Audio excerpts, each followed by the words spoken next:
नमस्कार, मी हेमाली मोहिते. एनडीटीव्ही मराठीवर देश विदेशमध्ये सुरुवातीला बातमी येते देशातून. आयात कराव्या लागणाऱ्या आणि महाग इंधनाला पर्याय शोधण्याचे प्रयत्न सातत्याने सुरू आहेत. गुजरातच्या बनासकांठामध्ये एक प्रयत्न करण्यात आला, ज्याला यशही मिळताना दिसतंय.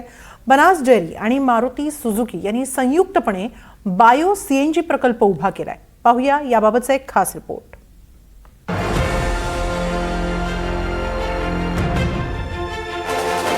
जनावरांच्या शेणाचा उपयोग आजवर शेतात खत म्हणून किंवा जळण म्हणून गोवऱ्या थापण्यासाठी व्हायचा.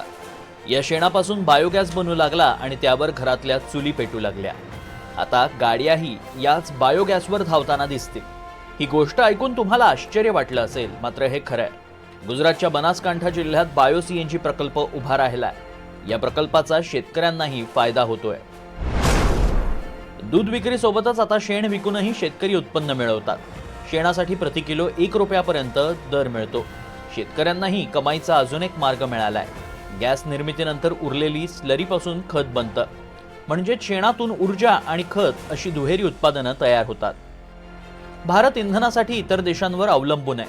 इंधनाचं अवलंबित्व कमी करण्यासाठी असे प्रकल्प फायदेशीर ठरणार आहेत. आपल्याला जे शेणापासून जे गॅस तयार होते त्याला प्युरिफिकेशन मेथड आणि सगळं करून म्हणून हे इनोव्हेशन प्रोसेस असते. ह्याच्यामुळे थोडा टाईम लागला आहे, पण ही एक रिव्होल्युशनरी चीज आहे आणि ते पुष्कळ स्वस्त दराने पण भेटू शकतो.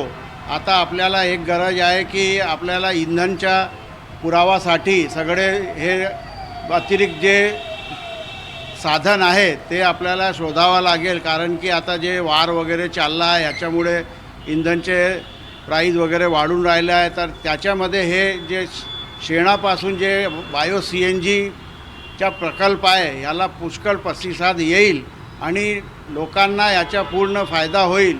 बनासकांठातला हा प्रकल्प आव्हानात्मक आणि काही प्रमाणात खर्चिकही आहे. अशा प्रकल्पांसाठी मोठ्या गुंतवणुकीची गरज असते. हे मॉडेल यशस्वी होऊ शकतं, मात्र त्यासाठी अचूक नियोजनाची गरज असते. चॅलेंजेस याच्यामध्ये टेक्नॉलॉजी आहे आणि ते प्रॉपर इंजिनची जे आपल्याला हे करावं लागेल मॉडिफिकेशन, आणि ते सेफ्टी प्रिकॉशन इज मस्ट आहे. तर ते किट वगैरे जे बनवतील सी एन जीची जे बायो सी एन जीची किट त्याला सर्टिफाईड कंपनी पेसो आहे हे आहे ते बरोबर करून देईल. तर याच्यामध्ये काही असं आहे नाही. आणि मेन म्हणजे की याच्यामध्ये आपल्याला प्रदूषण फ्री गॅस मिळेल हे आपल्याला महत्त्वाचे आहे. भारतात आता फक्त शेणापासूनच नाही तर ओला कचरा, पिकांचे अवशेष आणि इतर सेंद्रिय पदार्थांपासून बायो सीएनजी निर्मितीचे प्रयत्न सुरू आहेत. अशा प्रकल्पांमुळे ग्रामीण अर्थव्यवस्था मजबूत होण्यासोबतच स्वच्छ ऊर्जा निर्मितीचा मार्ग खुला होतोय. बनासकांठाचा हा प्रयोग यशस्वी ठरला तर भविष्यात देशातील अनेक शहरं ऊर्जा निर्मितीचं केंद्र बनू शकतात. Bureau report, NDTV Marathi, Mumbai.